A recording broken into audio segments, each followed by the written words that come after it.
Selamat datang di kuliah online Kalkulus 2 Minggu 5 Materi baris dan deret bagian 1. Oke.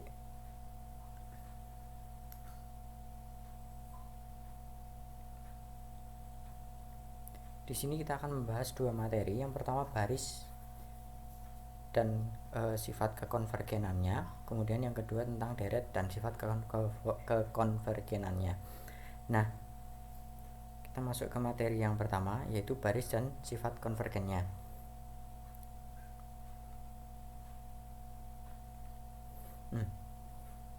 Apa itu disebut baris? Baris atau barisan tak hingga atau dalam bahasa Inggris disebut dengan infinite sequence. Itu pada umumnya misal jika dari kalian pernah melihat urutan angka seperti ini 1, 4, 7, 8, dan 9, ini sebenarnya merupakan contoh sebuah baris, dimana kalau dia dirumuskan sebagai rumusan matematik itu bisa menjadi AN 3N min 2. Nah, contoh di atas ini, contoh ini merupakan contoh baris. Nah, terus kemudian apa sih fungsinya kita belajar dan baris dan deret? Belajar baris dan deret itu sebenarnya bisa digunakan untuk melihat pola suatu kurva. Jadi dalam materi ini kita akan menggunakan metode dari materi sebelumnya, teorema limit, dan juga ini akan digunakan untuk materi berikutnya, yaitu turunan dengan dua variabel atau partial derivatif. Nah,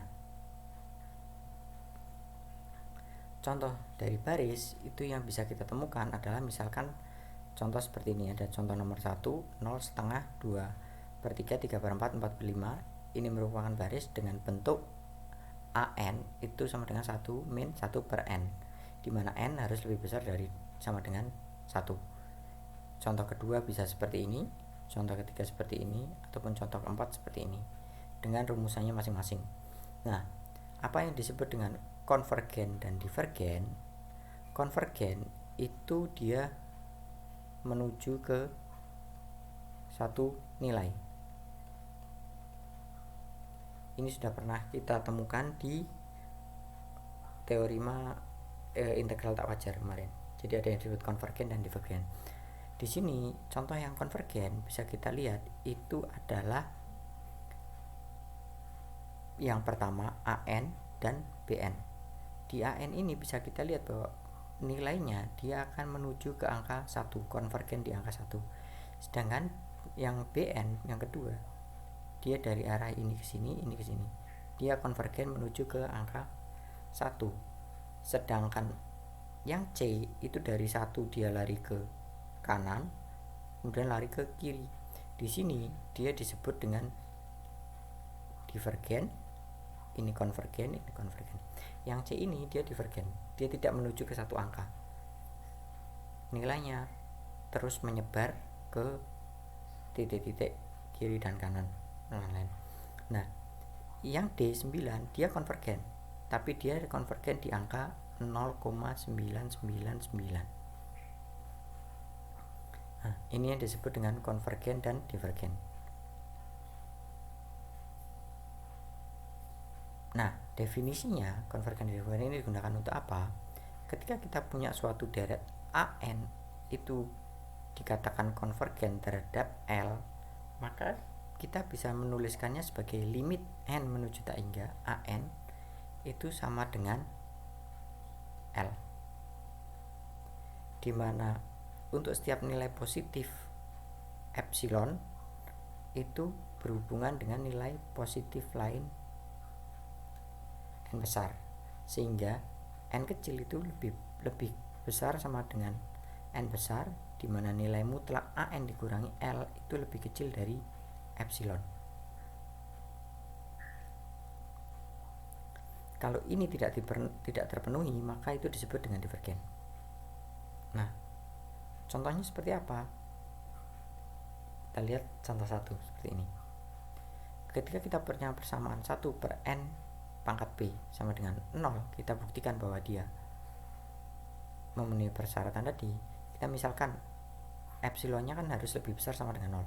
maka misalkan 1 per NP itu lebih kecil dari epsilon, kita nemu persamaan ini, bahwa akar P, akar dari 1 per epsilon pangkat P itu kurang dari N.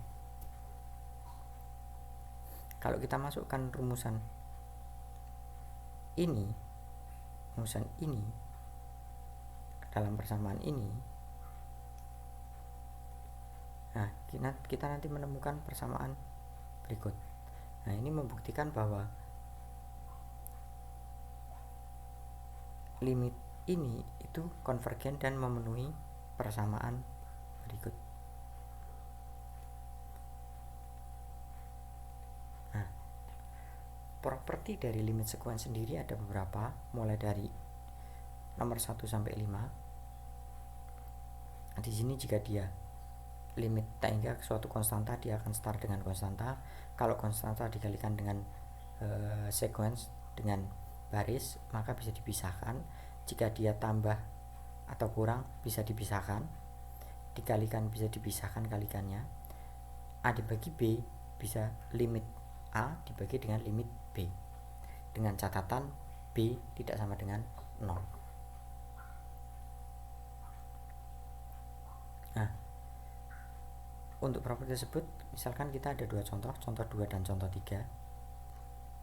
Di sini bisa kita pisahkan di atas, kemudian plusnya itu kita pisahkan limit, sehingga kita temukan nilainya adalah 3/7. Limit untuk deret baris dengan rumusan seperti ini. Kemudian juga contoh seperti ini juga bisa, bahwa ini kurang lebih metodenya sama. Jadi dia limit di atas, limit bawah, limit ini ditambah limit ini, sehingga kita menemukan angka 3/5.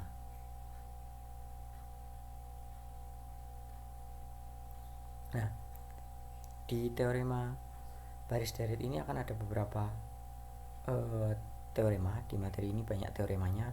Jadi ada teorema A, B, C, D, ada kurang lebih ada 4 di baris dan ada 4 atau 5 di deret. Nah, teorema kedua di baris itu adalah squeeze theorem. Squeeze theorem ini simpel. Misalkan jika ada baris A n, B n, C n, kalau kita tahu nilai A n dan C n, limit dari kedua ini, maka kita akan bisa mendeduksi limit Bn, baris Bn. Misalkan di sini nilainya 0, ini 0, pasti yang tengah juga nilainya 0. Nah, terbukti dari apa? Sin 3n per n itu sama dengan 0. Dibuktikan dengan apa? Kita bandingkan dengan nilai minus 1 per n dan 1 per n. Kalau kita lakukan limit, kiri kanan kita lakukan limit ini dan limit ini, itu akan ketemu nilainya sama dengan 0. Nah, bagi yang bingung ini bagaimana cara menghitungnya, kita lakukan pemisalan.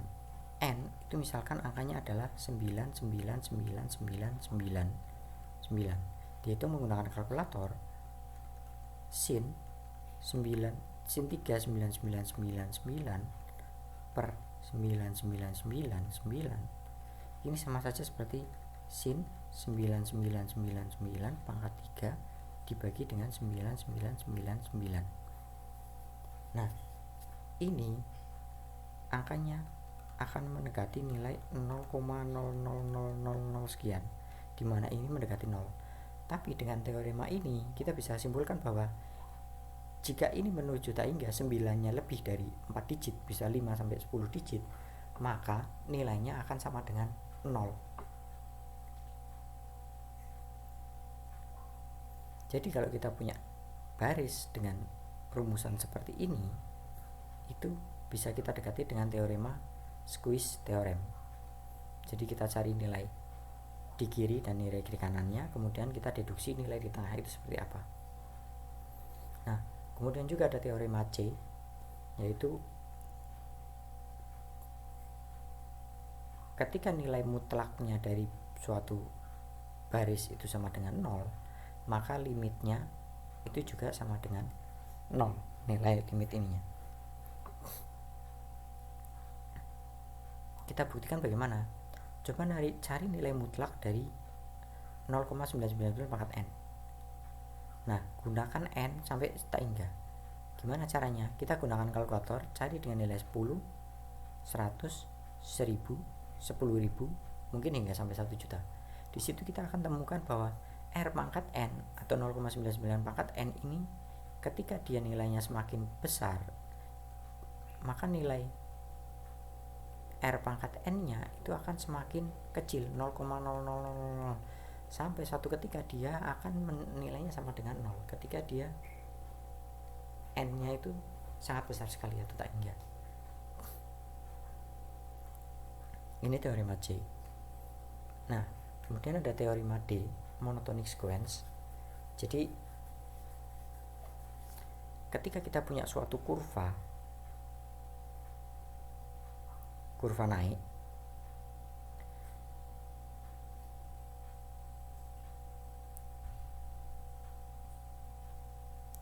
suatu sequence atau baris itu dia akan punya limit A yang mana dia kurang dari atau sama dengan nilai U.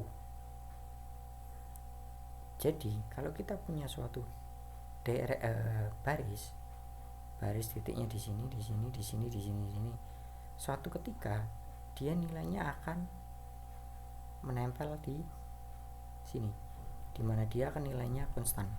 Nah, limit yang atas ini itu yang nanti kita sebut sebagai konvergen. Ketika dia nilainya sudah terkunci di satu nilai di konvergen, nilai konvergen A ini biasanya dia di bawah, ada batas bawahnya. Sedangkan satunya kalau dia non increasing, berarti kalau kita ada kurva seperti ini,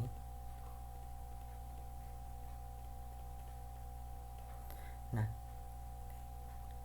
akan ada masanya di bawah mana B itu lebih kecil dari L, misalkan L nya sama dengan 0.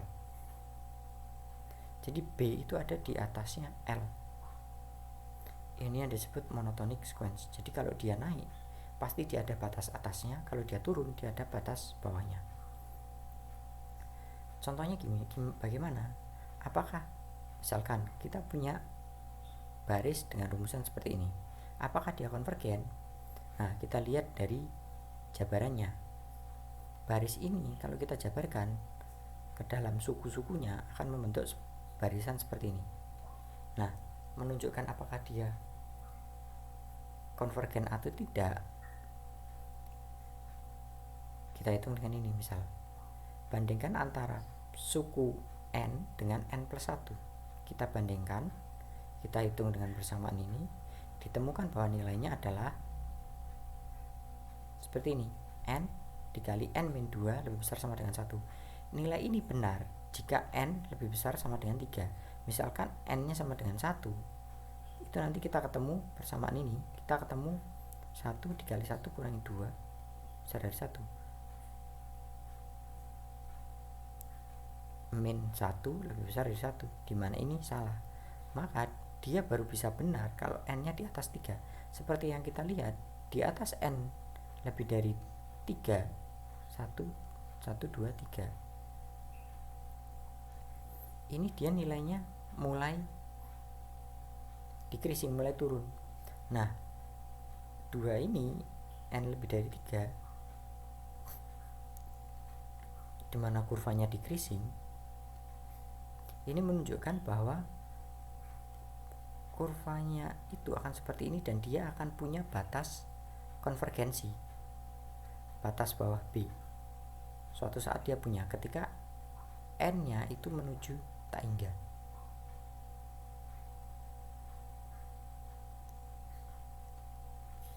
Nah, kemudian untuk tugas silahkan cari 5 deret dari AN berikut, tentukan dia konvergen apa divergen. Kalau dia konvergen, cari nilai limit A sampai limit dari AN atau nilai konvergensinya di angka berapa. Jadi ada 4 teorema. Teorema pertama, kalau dia konvergen di L,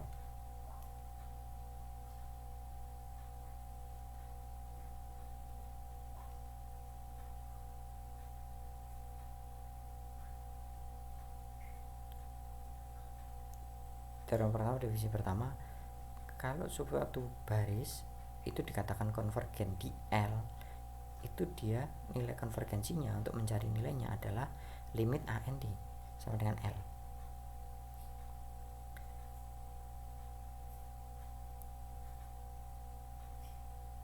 Jika nilai ini tidak ditemukan atau enggak ada atau dibuktikan dengan ini tidak bisa, berarti dia tidak konvergen di situ dan dia disebut dengan divergen. Berarti kurvanya itu tidak menuju ke satu titik, dia tidak pernah mencapai satu batas tertentu. Jadi misalkan kurvanya decreasing, ini ada batas, dia tidak pernah menyentuh batas B, dia selalu di atas, tidak pernah menyentuh batas B, itu disebut dengan divergen. Nah, teorema yang pertama itu properti dari limit sequence, kalian gunakan ini untuk memudahkan menghitung barisnya dengan teorema limit. Teorema B kalian gunakan untuk menentukan nilainya kalau kalian nggak ketemu. Kalau kalian tahu batas atas ininya batas bawah konvergen, batas atas konvergen, maka nilai dia itu harusnya juga konvergen.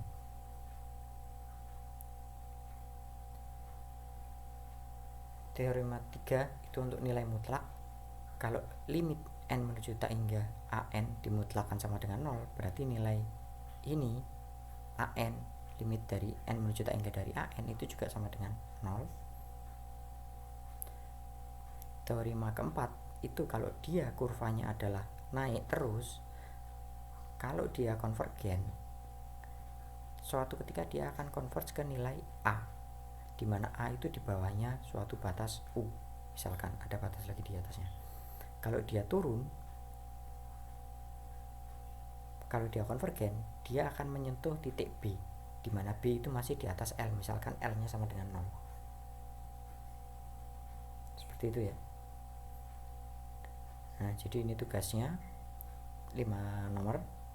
Nanti kalian pengumpulan via Moodle.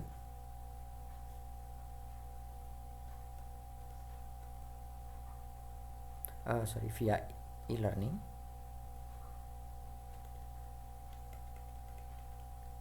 Ini sudah ada linknya, sudah ada ketentuannya, nanti kalian lihat di sana. Kemudian sampai sini mungkin jika ada yang kurang jelas nanti bisa ditanyakan via pesan pribadi, bisa pesan kelas atau pesan pribadi, silahkan. Nah, kemudian kita masuk ke subbab yang kedua, yaitu deret, dan apakah deret tersebut konvergen atau tidak. Nah, pernahkah kalian berpikir bagaimana caranya sebuah kalkulator menghitung nilai sin? Nah, sebenarnya yang dilakukan kalkulator ketika dia ingin menghitung nilai sin, itu dia melakukan suatu baris tapi dijumlah. Baris yang dijumlah itu disebut dengan deret atau series. Nah, di sini untuk menghitung nilai sin itu sebenarnya dia membuat suatu pendekatan dengan deret seperti ini. Sedangkan untuk menghitung nilai E pangkat X, dia menggunakan deret seperti ini. Nah, penjumlahan ini disebut dengan deret. Nah, misalkan kita punya deret 1/2 ditambah 1/4 tambah 1/8 tambah titik-titik hingga 1/n misalkan. Nah, suku pertama itu adalah 1/2. Suku kedua adalah 1/2 ditambah 1/4, dimana totalnya adalah 3/4. S3 itu 1/2 1/4 1/8 jadi 7/8. Sn itu berarti adalah dia total ini setengah, seperempat, seperdelapan ditambah titik-titik tambah sampai 2 pangkat n, berarti ini 2 pangkat n sebenarnya. Nah ini setara dengan 1 min 1 per 2 pangkat n.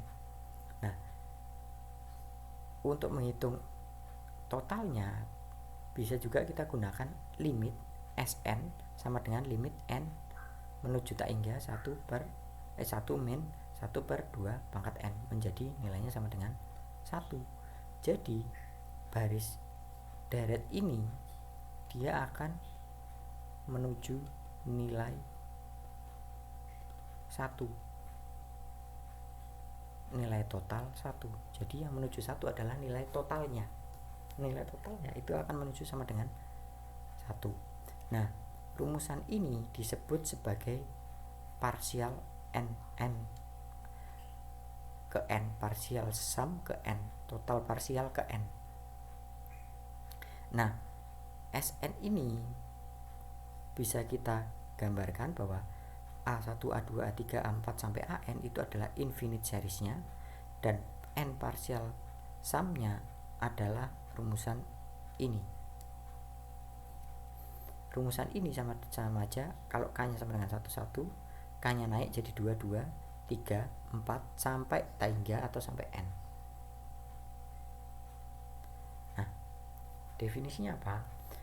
Kalau ada suatu seri n parsialnya itu converse, di mana totalnya itu sama dengan S, totalnya sama dengan S, maka partial sumnya itu akan converge menuju S.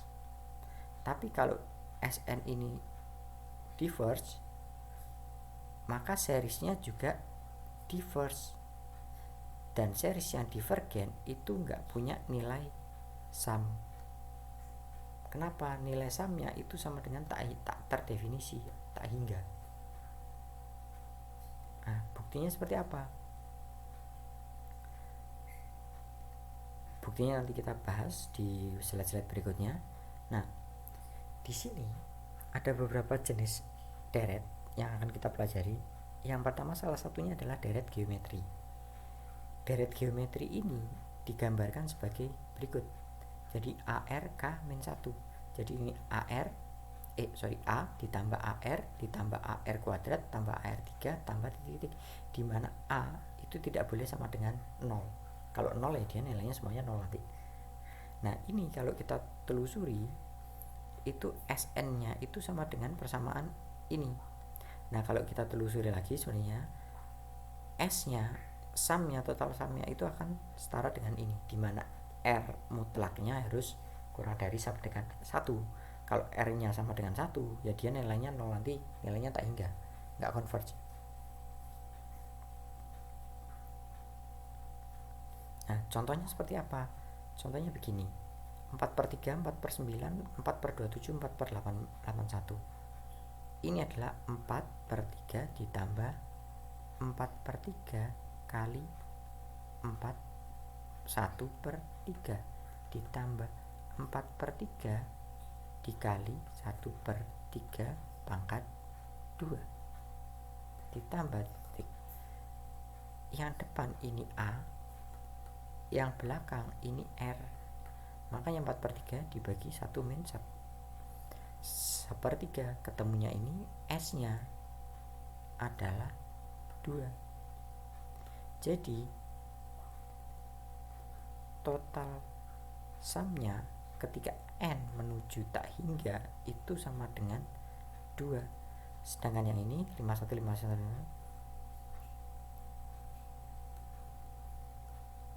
ini A-nya ini, R-nya itu 1/100.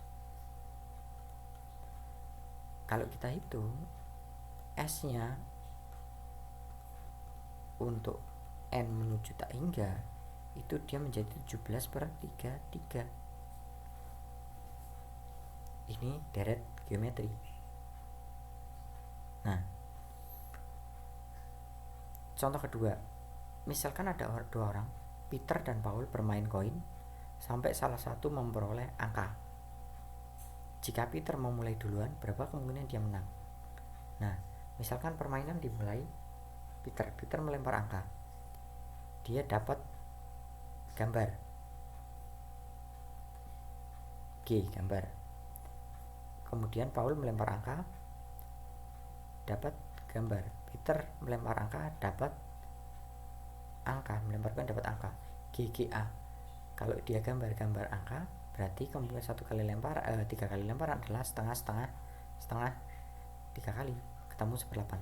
Kalau 1 kali Peter lempar terus langsung ketemu angka, maka dia setengah. Tapi kalau dia lempar ketemunya gambar, berarti gantian dengan si Paul.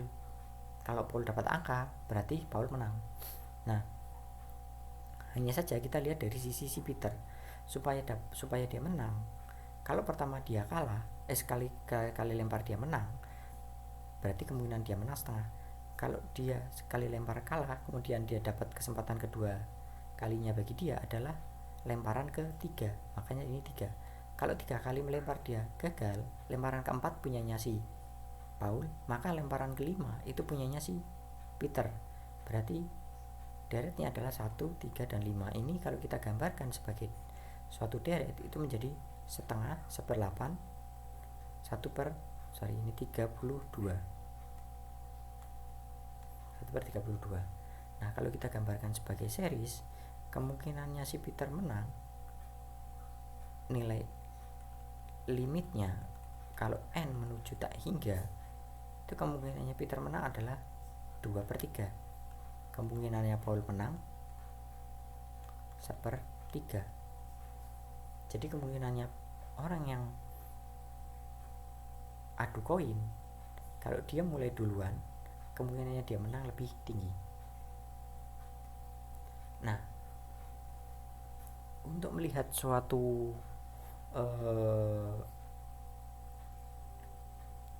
deret itu konvergen atau tidak, ada yang disebut dengan test for divergence dengan menggunakan suku ke n. Nah, suku ke n ini gimana caranya? Kalau suatu deret itu dia bisa dikatakan konvergen jika limit dari deretnya itu sama dengan 0.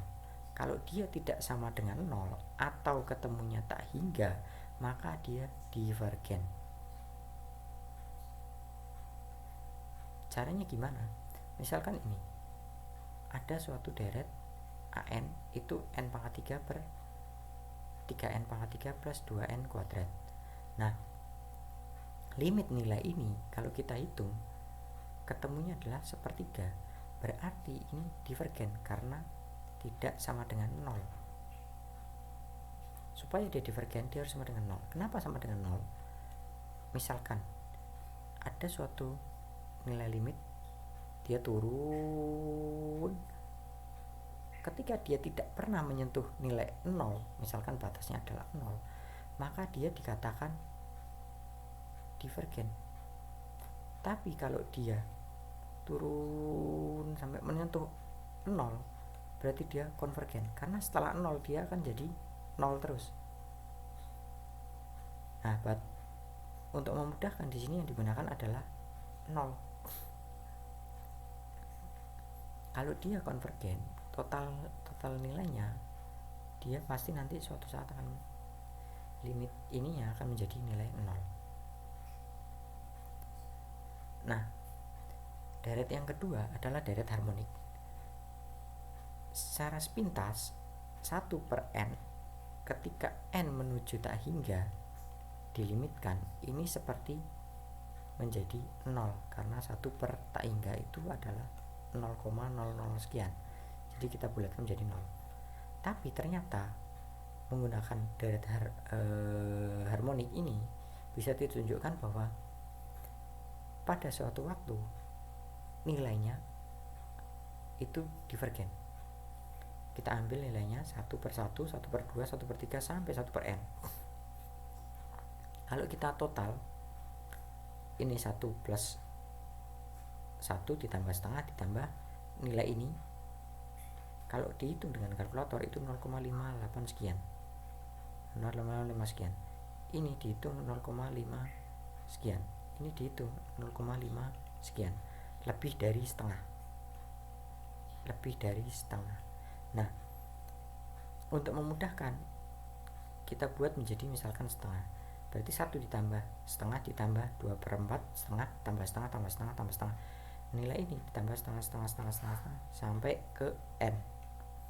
Semakin banyak nilai n nya, nilai setengahnya akan semakin banyak. Di sini menunjukkan bahwa Sn nya itu tidak menuju 0, tapi menuju suatu angka tak hingga. Maka dengan deret harmonik ini bisa ditunjukkan bahwa deret 1/n itu dia divergen, tidak menuju ke satu angka. Bisa jadi dia bentuknya adalah seperti ini, tapi dia tidak pernah menyentuh 0. Jadi nilainya terus turun tapi tidak pernah mencapai nilai 0.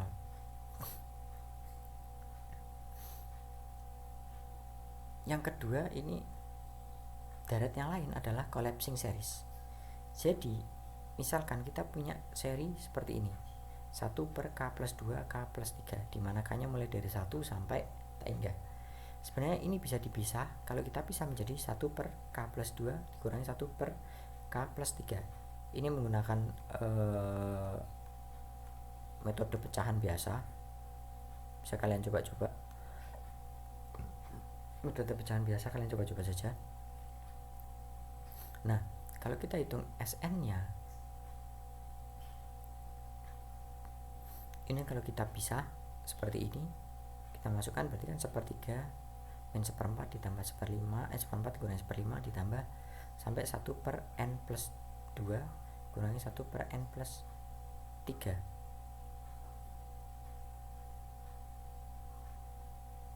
Dimana dia nanti setara dengan 1/3 min 1/n+3.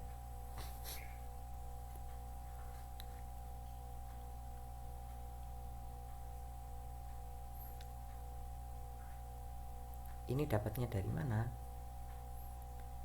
Ini depan 1/3.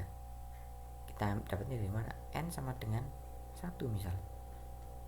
Maka yang depan itu 1/3 ditambah dengan deret yang belakangnya adalah 1/n ditambah 3. 1 tambah 1/3 ditambah 1/4. Nah, yang ini adalah n+3 dikurangi n+3 kurang, sorry. Nah, ketika dijabarkan menjadi seperti ini, limitnya dia akan jatuh menuju angka ke 1/3. Nah, pertanyaan kedua, apakah dia konvergen atau tidak? Kita lihat. Gunakan teorema limit 1 per bentuk asalnya n+2, n+3. Kalau kita hitung dengan teorema limit, ini dia menuju 0. Kalau dia menuju 0 berarti dia konvergen. Berarti deret ini dia akan konvergen menuju angka 1/3. Kalau kita buat kurvanya berarti nanti dia akan turun sampai batas B, dimana batas B nya adalah 1/3.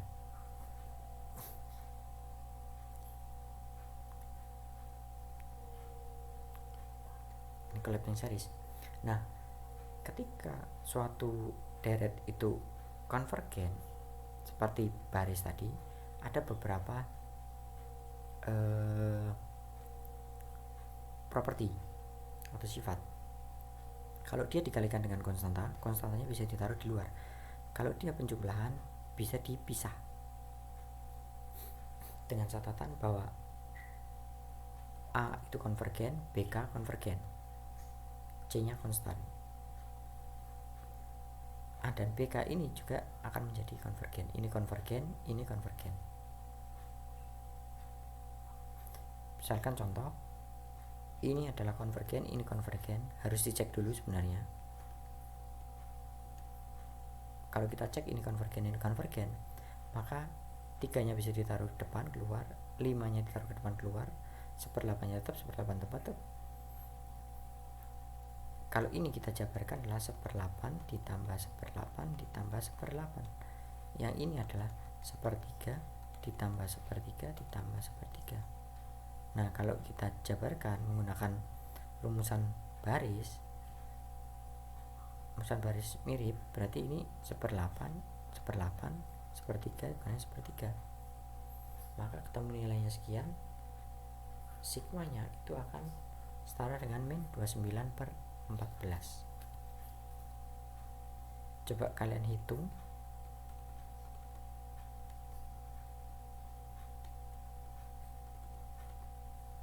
Hitung dengan MATLAB rumusan ini. Harusnya ketemunya angkanya sama. Nah, ada teorema lanjut yaitu teorema C dan D. Kalau dia divergen dan C-nya tidak sama dengan 0, maka CA itu juga divergen.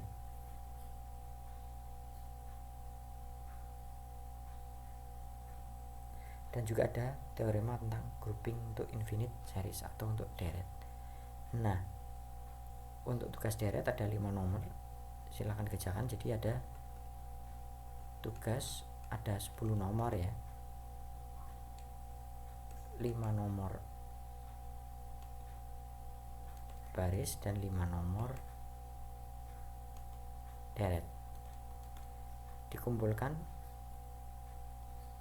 10 April via e-learning.